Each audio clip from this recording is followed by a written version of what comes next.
Welcome to the course, guys. I hope you're really excited to get started, as am I, and learn a lot about openings and some tips, some tricks, and some theory behind what makes these openings so good. The really important thing about openings, the reason we need to know them so well, there's a couple of main reasons. One is, of course, you want to get a good position at the beginning of the game. But most games these days are basically short games. They're blitz games. A lot of us don't have time to play 1-2 hour long games anymore. And so whether or not you realize a 15-minute or a 30-minute chess game is considered blitz, it's really a short period of time for a game.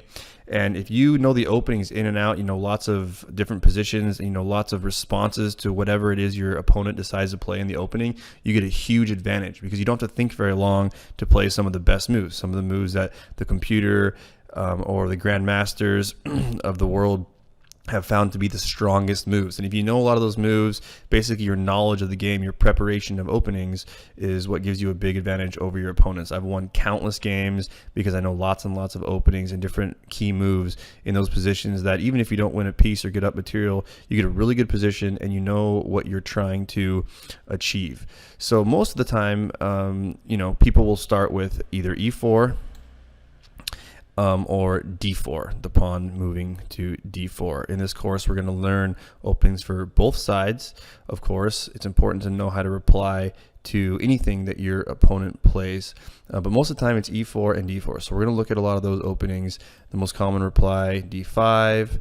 And when you get into these different positions, we need to know basically what we want to play. We want to build a playbook of openings so that when our opponent makes these same moves over and over again, which you will see when you play a lot of games of chess. You'll see a lot of similar patterns, similar openings. We need to know basically what we want to play automatically. And so not that we're going to have every single game be exactly the same, but we want to play the strongest possible moves. And so we want to be able to make these moves in the opening most of the time without having to think for a really long time, right? We want to calculate and be careful, but we want to have a playbook of openings depending on the position that we're going into that is really, really strong, so that once we do get into the middle game, when things start to get more complicated, we have a really good position and we have a clear plan, and then we can start taking more time to think about our moves, and that helps a great deal to be able to not have used a lot of time in the opening, whereas your opponent will either usually have to use more time than you in order to make the same quality moves, or they'll make their moves quickly, like you are doing, and they'll make worse moves. And so you get a really big advantage. And there's a weird thing in the psychology of chess where when you're moving quickly, your opponent tends to move at the same speed as you, and it's just sort of a thing that tends to happen. It's very interesting. But so you can use that to your advantage, and you can bust out your first several moves quickly and with confidence, knowing they're the strongest moves, and your opponent will tend to follow suit with the speed, and that gives you an advantage if you know your openings more than them. So it's really good for blitz, it's really good for getting a position, and of course you can surprise your opponent when you know the openings really well. If I know an opening better than my opponent, let's say I'm really, really good at the French defense and my opponent hasn't studied it, he's not going to make the critical moves at the right time. He's going to miss the moves that he's supposed to make, or some of the best options to play, and usually it's either going to be a critical fatal error where you're just going to win something, or you're going to get a hugely dominant position because they don't really know what to do next. They don't know what they're supposed to be trying to achieve, whereas you have a clear plan, a clear goal, you understand the strengths and weaknesses of the position, and you know what you're trying to achieve. For example, the position that we have on the board now is a pretty typical Spanish game, or otherwise known as a Ruy Lopez opening. A lot of these moves are book moves that are played by both sides with a little bit of variation. I kind of just made some random moves, but no matter what position you get here, if you're playing white, you may have noticed that I moved this knight over here. I took 3 moves to get onto this king side.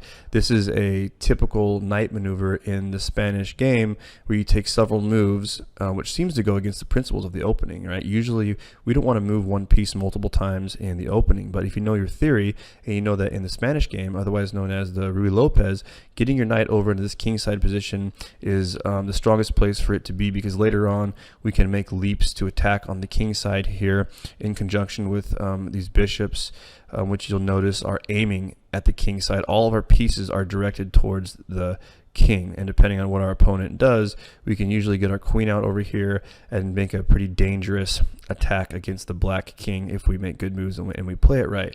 So that's an example of just one motif in an opening that, if you are familiar with it, you can quickly move your pieces around and get them into position, whereas your opponent may need to take a lot more time to think about what they want to do and not necessarily know the best reply to what you are trying to achieve. Another good reason that we want to have this knight in this spot is it's a really good counterbalance to this bishop right here. You notice it covers a lot of squares, and so it's just in a really good spot. And the computers and the grandmasters have figured out that in the Spanish game, this is kind of where the knight belongs. We don't want it to be blocking in this bishop, and in this game it's really good to have this pawn here on c3. So the pattern is you put your pawn on c3, you get your bishops lined up like this, and you move your knight over here. And this is just one example of a position that, if you know it really well, saves you lots of time, gets you a good position in every game, and you have a clear strategy, knowing what you're trying to accomplish. Now, I made some pretty typical moves for black. There's lots of different ways that they can reply and they can move, but in this position, white has a better game here. Black is kind of clogged up a little bit. This pawn is kind of in a weird spot, and everything for white is working together very nicely, and we're going to try to get an advantage in the center and at some point make a leap and maybe attack this king here. This pawn here on c3 is defending these two critical squares, so this knight can't easily jump down. This pawn is defending this from pushing down, and our pieces are already coordinated rather nicely. So that's an example of some principles that you can learn in an opening without having to know the exact moves. You can get a really good position. Another example would be if you know the Sicilian defense really well, and your opponent thinks, oh, I've seen this, I'm going to play this move, and they think they know what you're doing. But when we learn the lines really well, we can play quickly, get a really good position, and usually save more time. Now, of course, if your opponent doesn't know what to do and they make some strange move and they set their pieces up wrong, all of a sudden we can get a big advantage. So I'll show you an example of how we can start to get a big advantage because the opponent didn't know what to play. Typically in the Sicilian, you don't want to put this pawn formation like this. It's not the right move. It creates weaknesses in the light squares, and it gives us some nice angles against the king, and it coordinates our pieces well. Now, if you just think generally about chess, you think you know chess, you might think, oh, this is a good place for this bishop to be.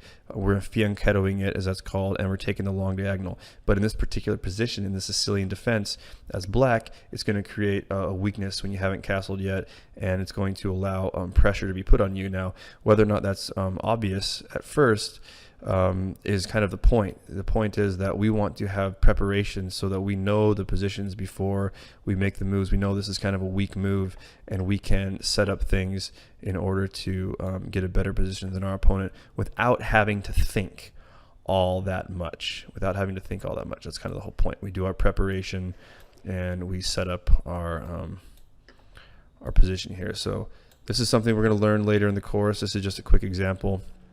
This is called the Yugoslav attack, and you set up this particular position for white, some variation of it, and you're going to get a really good game. It's really fun to play the Sicilian, and there's like endless amounts of tactics and patterns, and so you need to know a lot of different scenarios that can happen. So that's something we're going to learn in the course.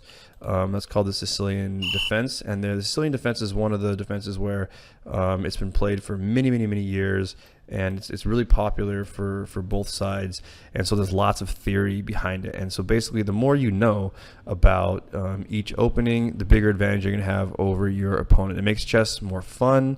It gives you an advantage whether you're playing a blitz game or a longer game, and it's just good for your chess.